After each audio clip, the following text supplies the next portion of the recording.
Hi guys, मेरा नाम अंशु सलारिया है और आप देख रहे हैं मैमको सेंस है योगा साइंस लैब। तो जी हाँ, मैं आपको बताने वाला हूँ आज पाइथन के बारे में। और मैं पाइथन के बारे में क्यों बता रहा हूँ, क्योंकि मैं तो बायोलॉजी और केमिस्ट्री का एजुकेटर हूँ। तो बेसिकली मुझे आपको साइंटिस्ट बनाना है और प्रोग्रामिंग लैंग्वेज के बिना आप साइंटिस्ट नहीं बन सकते हैं। मुझे आपको एक तगड़ा साइंटिस्ट बनाना है। तो आइए शुरू करते हैं।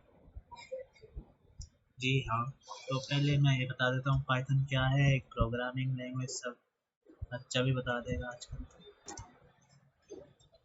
प्रोग्रामिंग लैंग्वेज है, हाई लेवल प्रोग्रामिंग लैंग्वेज है। पाइथन के साथ आपको आइडिया लाता है integrated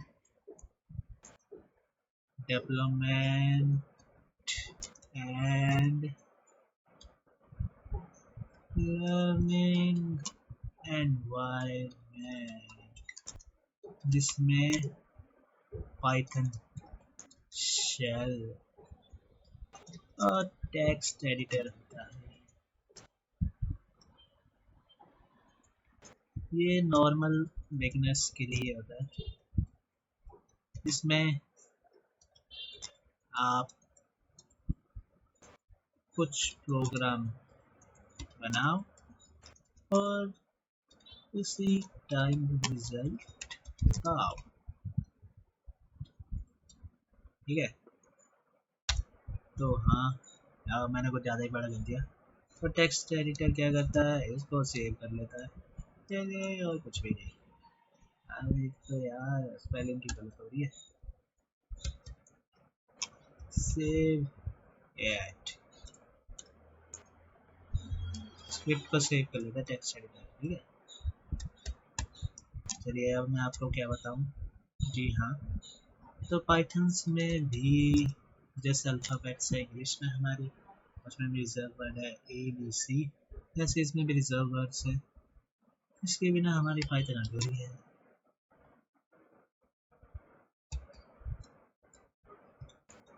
like if else return etc etcetera. Okay okay okay. और पाइथन भी रिजर्व, और क्या है पाइथन में, और पाइथन्स में लाइब्रेरीज बहुत है। तो आपको किसी ग्राफ का कोड लिखना है तो उसके लिए आपको कुछ ज़्यादा 300 लाइन के कोड नहीं लिखना पड़ेगा। सीधा पाइथन में जाओ, लाइब्रेरीज में जाओ, सॉरी पाइथन लाइब्रेरीज में जाओ, वहाँ से कोड ढूंढो और कॉपी पेस्ट कर दो और आपका प्रोग्राम डन है। और पाइथन इजी टू लर्न है, क्योंकि इसमें आपको इंग्लिश यूज़ करनी है। ज़्यादा मत्था पच्चे मारने की जरूरत नहीं। अगर आपको थोड़ी मैथ आती है तो आप इसको एडवांस लेवल तक भी ले जा सकते हैं।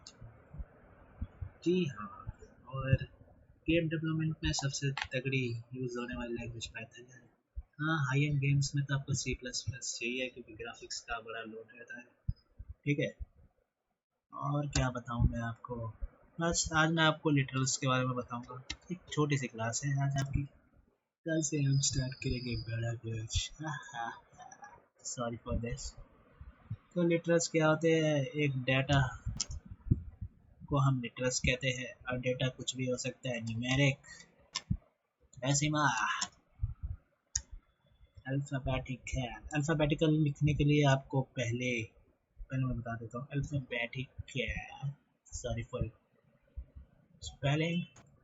अल्फ़ाबेटिकल लिखने के लिए आपको यूज़ करना पड़ेगा स्ट्रिंग्स का। इनको तो जो भी अल्फ़ाबेटिकल होगा उसको आप स्ट्रिंग्स में लिख सकते हैं। ओके, और अगर आपको न्यूमेरिक प्लस अल्फ़ाबेटिकल लिखना होगा उसको भी आप स्ट्रिंग में लिख सकते हैं, ऐसे नहीं लिख पाएंगे। तो ये, और फ्लोट डेटा भी होता है, न्यूमेरिक होता है, फ्लोट फ्लोट में आप डेसिमल आ जाता है। न्यूमेरिक से अलग फ्लोट होता है। ठीक है, ये याद रखना। ये सारी तीनों अलग अलग चीज़ें। जी हाँ, तो बस यही था लिटरल्स। अब मैं आपको इसका प्रैक्टिकल दे देता हूँ, इसे इग्नोर करिएगा। हाँ यार, रुको दोबारा से न्यू कर देते हैं। न्यू फाइल, ओके, इसको हटाएंगे। Okay okay okay. Oh fuck, ये क्या बन चुका है। ओ पाइथन सेल का आ गया फिर। वो कहाँ से बोलते हैं? 1 मिनट रुकिएगा। ये रहा पाइथन शेल। पाइथन शेल में कॉल करते हैं ना, उसमें थोड़ा बहुत दिक्कत हो जाएगी। जी हाँ, लिटरल्स अगर आप ऐसे लिखोगे, मैं अल्फ़ाबेट लिख रहा हूँ। मैंने आपको पहले ही बताया था इसको स्ट्रिंग में लिखना है, तो ये एरर दे देगा। मैं इसको स्ट्रिंग में लिख देता हूँ। अरे यार क्या कर रहा हूँ। लीजिए आ गया। अब इसमें हम कितने कॉमा यूज़ कर सकते हो बता देता हूँ। माफ़ करिएगा मैं कुछ भी बोल रहा हूँ। लिटरल्स, अरे यार तेरी ऐसी तैसी, ये लिख सकते हैं, ये चल जाएगा। अब अगर 4 बना देंगे, जो मैंने भी करा है, एरर दे देगा। 3 ये अलाउड है। 3 आप डबल यूज़ कर सकते हो और 3 आप सिंगल यूज़ कर सकते हो। अब ये मतलब ये 3 यूज़ करने का फ़ायदा क्या है, मैं आपको बताता हूँ। What are you doing? अगर मैं 3 यूज़ करूँगा ना, अब एंटर दबाऊंगा, तो मेरे को एक और नेक्स्ट लाइन मिल गई। To be honest,